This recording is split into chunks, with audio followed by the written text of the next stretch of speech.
What's up, everybody? Welcome to the Champion Sports Network. This is a recap of this past weekend's championship football series in the NAIA.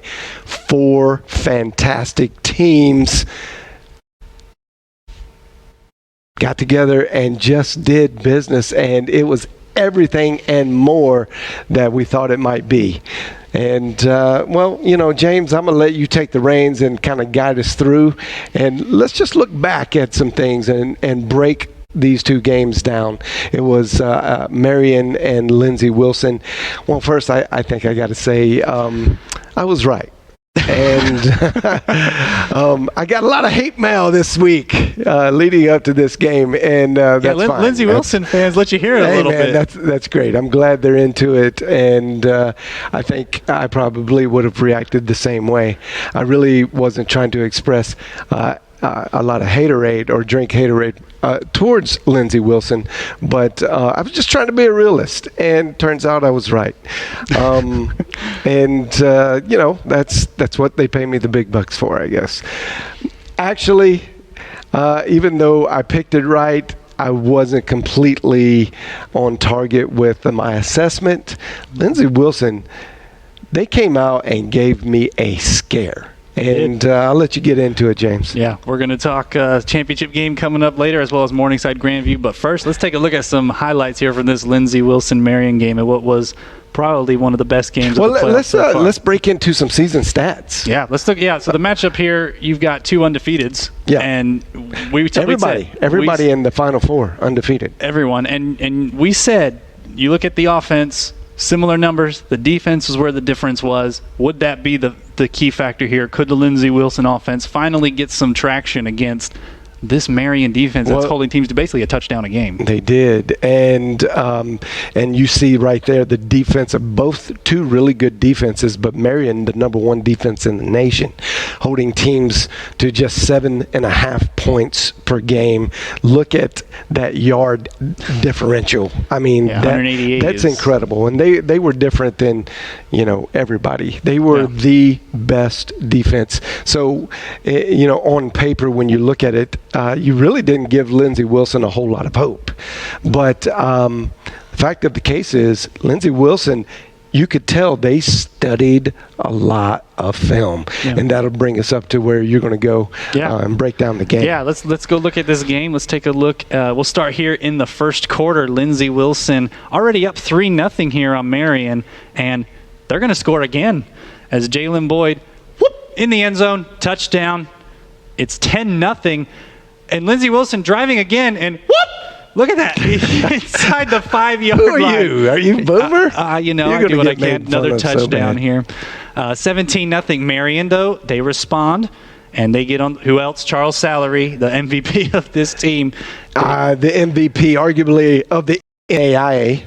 And here we go again. Lindsey Wilson, Marion here. They score right before the end of the half. 17-14 was the score there. Tante gets that one. We go here in the third quarter.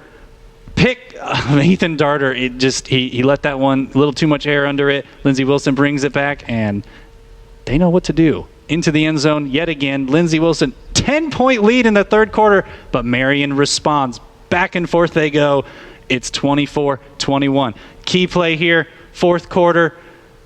Charles Salary gives Marion their first lead of the game with 85 seconds left to play. Unbelievable. I mean, the fans are loving it. They're going, where has this team been all game? Well, they came alive in the fourth quarter. Last chance for Lindsey Wilson, 4th down. Cameron Duke scrambling, and he is sacked. The Marion defense does hold, and on this is an interesting play here. 4th down, elected not to kneel. They go for it, and they score. Who else? Charles Salary. That's your ball game. 34-24. That was the icing on the cake right there. But they actually had scored on 2 plays before that. Had scored on a passing play that got called back due to a penalty. Yeah. And then there was a little breath of hope still left for Lindsey Wilson in that last drive, because it's only a 4-point difference. And And that was just, man, what a fantastic game. And we'll pick. I know that you had a play starter that you thought was the difference maker, at least to get Marion going. Yeah. You want to go to that? Yeah, let's go to that. So right here we are in that exact play. So Lindsey Wilson, obviously, they were playing. They played so well in this game from the get-go, and they basically punch him in the teeth. They go up 17-0. And watch this kickoff right here. When they kick it back, 12:15 on the clock in the second quarter, they kick this out of bounds. And they get the flag. This gives Marion some momentum. They didn't have any momentum at this point in the game. Very next play, 1st and 10, Darter to the sideline. And look, they're starting to finally, their first down of the game. At this point, they only had 3 3-and-outs. That was it. And the kick out of bounds, I think that special teams play was the key play of the game, because the momentum shifted. It helped Marion get some points on the board as they finished that drive with a touchdown, get another touchdown right before the half. 17-14 sounds manageable. 17-0 and a 4th 3-and-out. That would have been a true disaster for the Knights. But absolutely. Lindsey Wilson, they made that one little mistake, and I think that really helped the Knights get going. And it was at that point I really started smelling the crow pie cooking in the kitchen. Yeah. And I said, well, okay, I can get with that I'm wrong. And I was wrong in a sense due to the fact that Lindsey Wilson really did a great job. The offensive genius that came out in the coaching staff, you could just tell they broke down this defense. They did. And it took a few trick plays, but they reminded me of the Patriots this year. They really have to go deep into the playbook and the special plays. Yeah. And they ran the old Philly special. I think you showed that earlier, which worked flawlessly. And and that was a. I was going to say, I want to show you some. Is this the flea flicker? This is not the flea flicker. This is what Lindsey Wilson did to beat Marion, scrambling. Cameron Dukes had just in the first half, he had maybe 60, 70 rushing yards. And here is the Philly special, or just this little. Back around and then back to Cameron Dukes. You got to do this stuff to beat Marion, and they did. And notice it's only 10-0. This was the drive where they went ahead 17-0. Once again, Cameron Dukes scrambling, and this is at the end of the first quarter. You can see right here he goes across his body and could have been caught easy. And it's those little mistakes. It's a broken play, and Cameron Dukes, he scrambles, uses his feet to just extend the play, make these Marion cornerbacks and safeties have to protect for a long time, and that is ultimately what I think helped them get out to that 17-0 lead. But then you saw as the game continued, as Marion got to kind of run the ball, they controlled the clock. At that point, John, we were in the second quarter with 12 minutes to go. Marion only had the ball 5 minutes. It was all Lindsey Wilson. And when you control the clock against Marion, when you extend plays and you keep that secondary running around, you can get some separation. That's what you need to beat the Knights. Well, Dukes showed a lot of poise against such a high-pressure defense. Hats off to him and the Lindsey Wilson team, the coaching staff. Everyone did a fantastic job. And so I guess I ate at least a half a slice of crow pie. It wasn't quite what I expected it to be. But on the other hand, Marion decided to show up in the second half, which is kind of their mantra. They held people to so few points all year long in the second half and basically shut out everyone in the fourth quarter. And I think we have some stats of the game, of that particular game, and you can see that on the passing attack, it was very similar. And the rushing too. Everything was extremely similar. But when you break down and you look at the two QBs, they were similar in the fact that Darter didn't throw as many times as, and I think we have that graphic. Darter threw 25 times and Dukes threw 32 times. Essentially, one's 59%, Darter's 60%. And if we were to split this into first and second half, you would see Cameron Duke's numbers superior, but in the second half, Darter he started making those check down kind of throws to Salary, kind of help And this jumpstart the team. And if you go back and listen to the last help. breakdown from last week, I said this about Darter. He's a loose player, and his defense kind of enables him to be loose. And I predicted, just go check the tape, he would throw 2 interceptions, and he did. It's just on cue, he threw the 2 interceptions, and he waited a little while. Normally he throws it early on, but the great thing about Ethan Darter is he doesn't panic. A lot like Dukes, man. Both of these quarterbacks show a lot of poise. And I want to go to that last drive set. And this is really what won the game. And you've got to give this backfield for Marion an absolute tip of the cap. Darter does what he does best, and it just took him a little while to show up. But he throws these quick out and slant passes, and just trusts his players to make plays out of it. And there were 3 key passes that you're seeing right now that he made to take this team down. But here's how it really went. Charles Sowry put the team on his back, and they ran first and second to Charles Sowry, and then let Darter throw it, which I was cringing a little bit because I thought that was risky, especially you think a quarterback that is in the third quarter throwing 2 interceptions. But Coach Henninger just trusted his quarterback to do what he knew he could do, and that's the mark of great teams, great players, is you contend when you have to contend. When the pressure is at the highest, your players begin to respond to that pressure, and that is exactly what Sowry and Darter did. And it was I was as pleased to watch that game as any game on TV. That was a fun, game. It was a really fun game. And Lindsey Wilson played their hearts out. And I just want to say they were much better than I gave them credit for. And they were a legitimate top 4 team. Legitimate. And, as close as that was, it could have been any other Saturday. They may have actually beat Marion.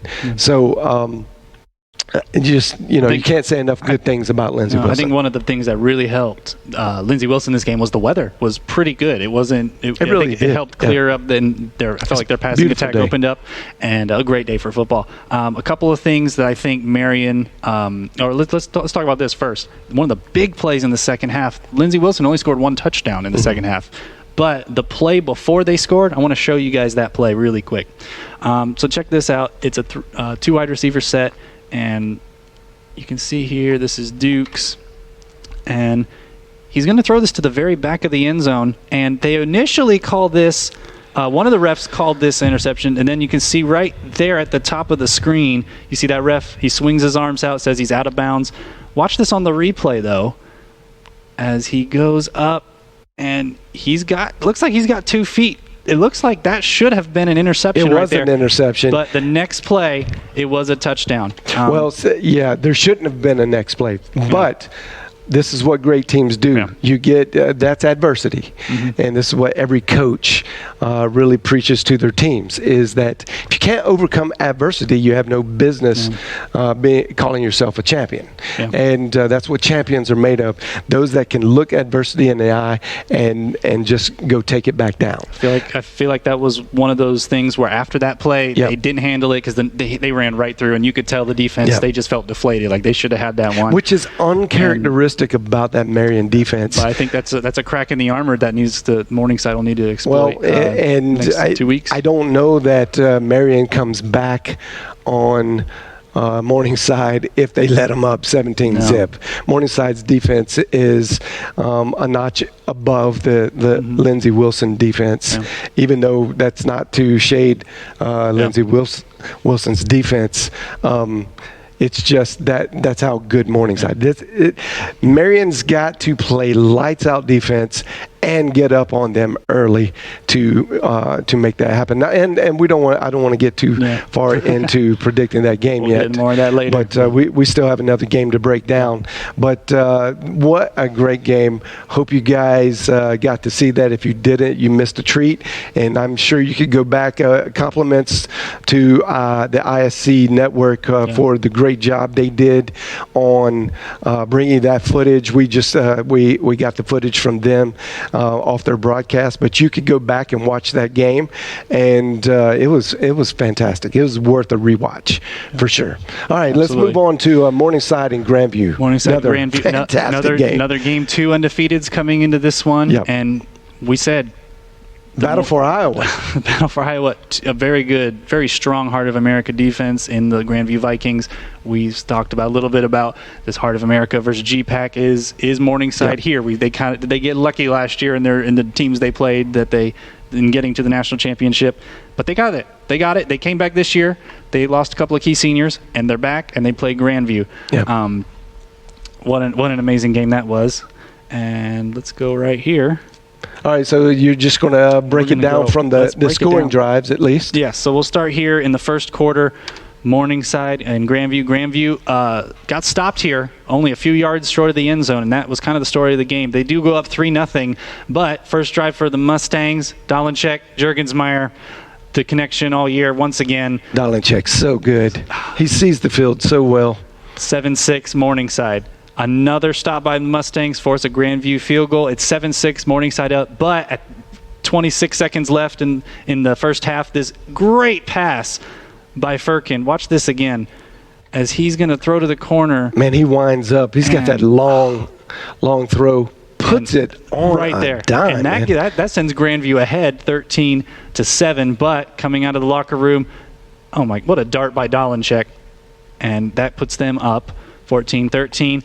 And that puts them up for good as they get no more touchdown here, back of the end zone. Who else? Juergensmeyer. And that is 21-13. And then another stop by that Mustang defense. And that forces this play, another field goal. But right here, I'm going to set this up here. Fourth quarter, 28 seconds, 3rd and 16. And you can see the Mustangs are playing back. They're just protecting here. Little prevent here. Yeah. And here, Firkin finds Turner. But, oh no! The fumble, the Mustang defense once again comes up with a big play, and this is really the difference of the game right there. That is really it. These teams were so evenly matched, a battle for field position, and just one fumble. It was the first turnover of the game, and that is your final. I mean, 21-16. he was doing what he had to try to do, and that was score. It was 19 seconds. You got it. Maybe they could have gotten one more play off.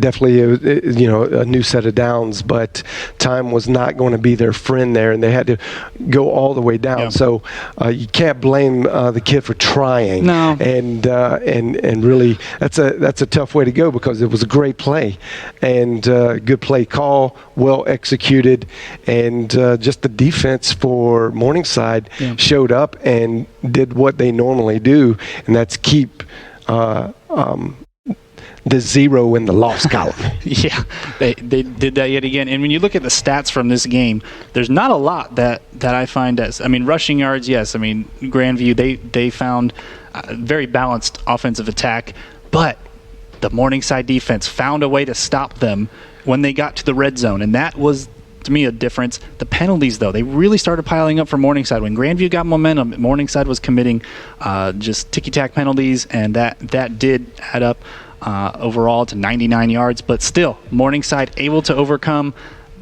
a full touchdown length of penalties. They still get Dolenchek, 400 yards of offense. He just led this team as he has done all year, and did a fantastic job putting up 328 yards that against a Grandview defense, which we knew was extremely legitimate. Top 3 in the country, no doubt. And 328 yards.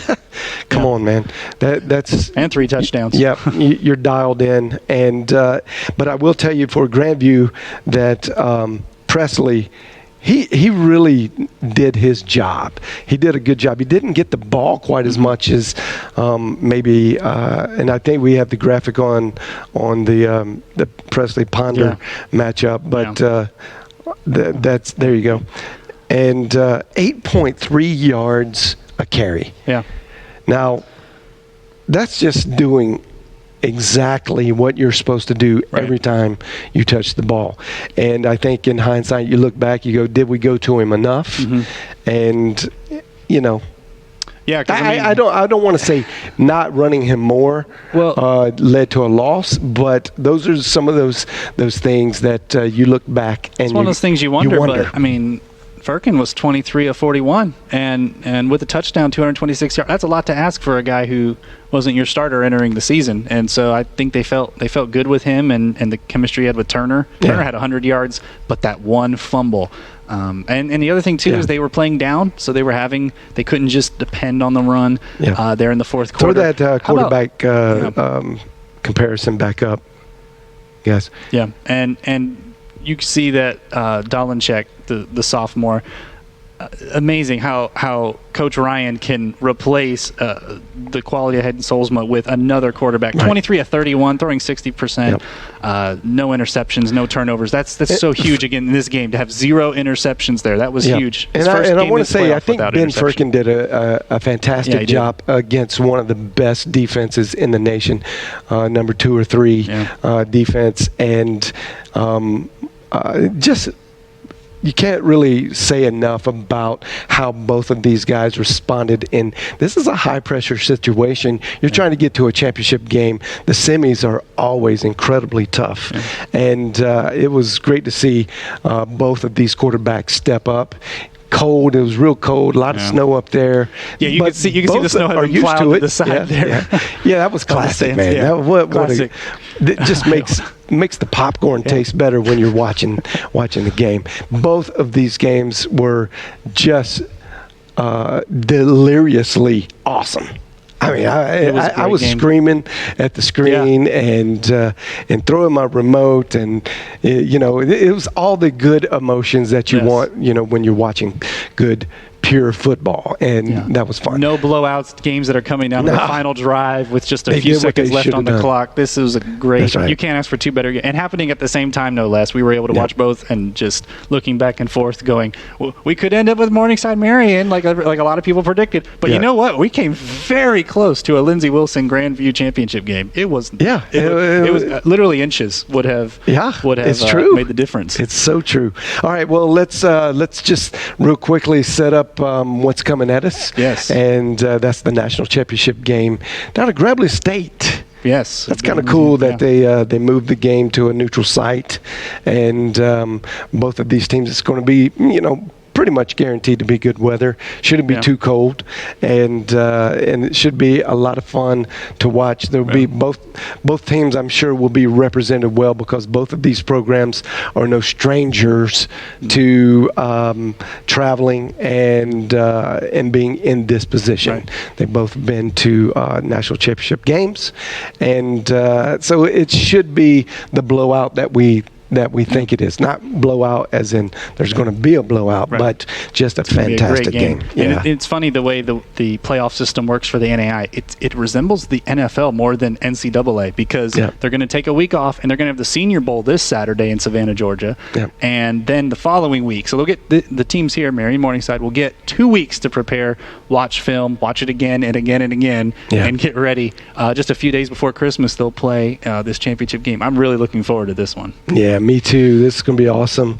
And I believe I heard John Cooper and the NAIA F-ball guys say they're going. Yeah, they're going to And I suppose we'll get to see good pictures and stuff that they'll post. You guys follow NAIA F-ball. They are the premier guys that follow NAIA football very closely, and they give you great insight in what's going on, not only before and after the games, but during the games. And so you want to follow them on Twitter as well. Yes. We'll be posting, we'll be watching, and it's going to be a blast. We have a graphic for the comparison. Let's take a look guys, at the stats here put that up. Of these teams, both undefeated coming in.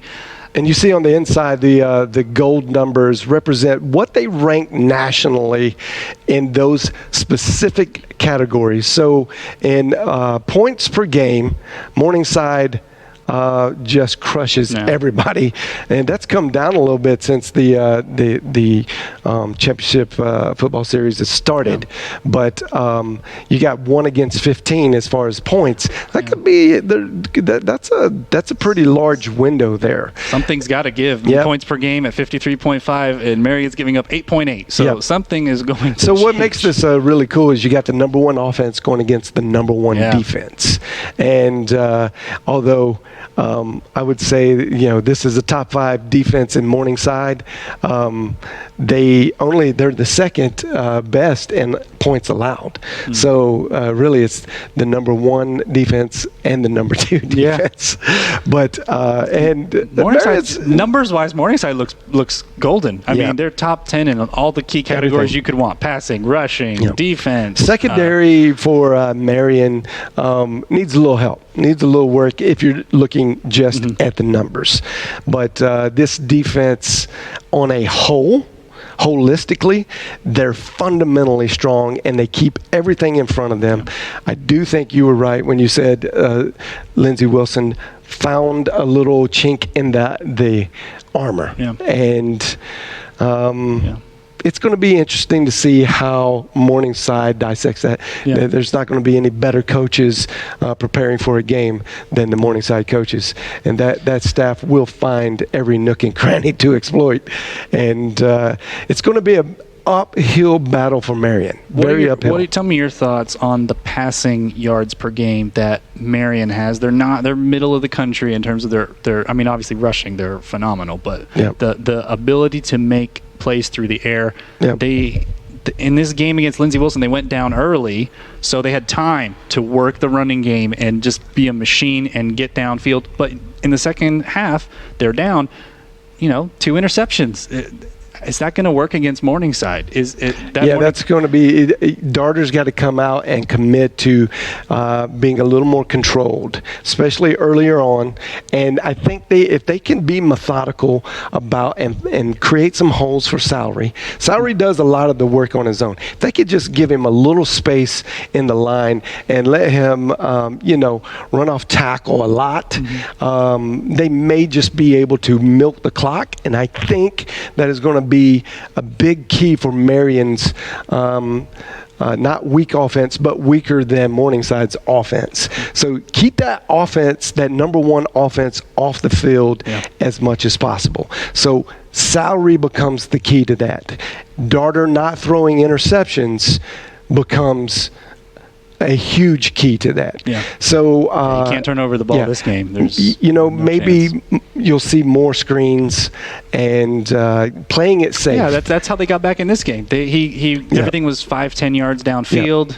Just get a couple of first downs and just keep He does moving. really well. He does well with the slants, quick outs, and screens. And don't go too big. Don't go too big. Maybe because 1 or 2 he gets in trouble. downfield to keep him honest, but don't make that your game plan. Let Salary really do what he does best and keep you on the field. Keep that offense on the field. That means Morningside's offense not on the field. And do what Lindsey Wilson did. Challenge the great defense of Morningside. And I think that's kind of, obviously I'm not the expert. Those coaches are going to put an expert plan together, and Coach Henninger, I'm sure, is more than capable in getting his staff prepared to break this game down and do a good job. They have an extra week to do it. They do. I think William was hurt, and so maybe he gets rested and gets back in. Darter needs Johnny William to be there and available and be at his best to make this game a challenge. It's going to be an uphill climb for Marion. Morningside's that good. They are that good. So Give me your pick. Give me your pick here. Lock it in.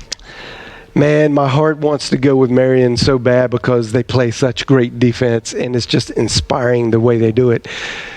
I think that Morningside is going to squeak one out. I don't think it's going to be a blowout by any means. I think it's going to look a lot like the Grandview game, and I'm gonna go real safe. This is bad. Okay. I'm the antagonist. I can't do You've this. been going for Marion from day one. Marion, are we about to flip right here? I hate to do it to him, but I think it's a 28-21 Morningside. Wow. Yeah, and You have nothing against abandoned Morningside. them. I really, for some reason, Marion has won my heart over this year, and they play great. Their defense. I mean, if they lock down right at the beginning, I could be dead wrong, and that would And be you're fine going to with regret me. flipping on the semifinal recap You're right. championship preview show. Lindsey Wilson kind of scared me, and What can you say? The Blue Yeah, Raiders. I'm so on the fence. Lindsey Wilson's going to be the reason you change your national championship pick. Okay. yeah, I shouldn't let them do that to me. Hey, they played a great game from the very beginning. They had a great game plan.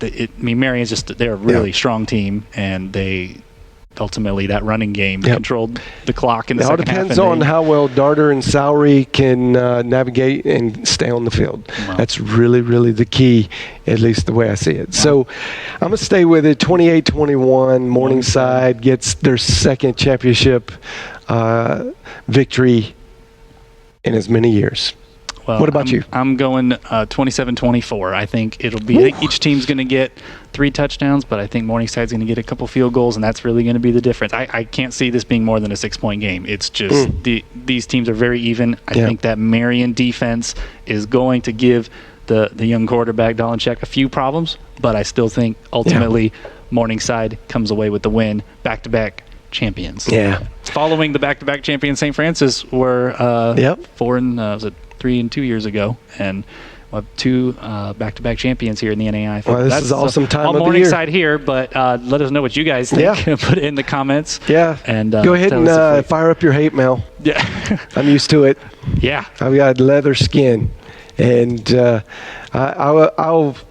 I'll try to pay attention a little more and get involved in Twitter wars and battles of the words and get dirty with you guys. But I feel bad. I feel a little bit gross right now because Marion right here. Marion has been my pick all year. Go ahead and let them know about it in the comments here on YouTube, I'm Facebook, Twitter, wherever you're watching. A realist now. And make sure you guys like, follow, subscribe so you can see our various picks and other information heading into the national championship game just a few weeks from now in Louisiana. That's it for us today. For James Lex here, John Cookman. Follow us on Twitter at James Lex at John Cookman. Yep. Have a good night.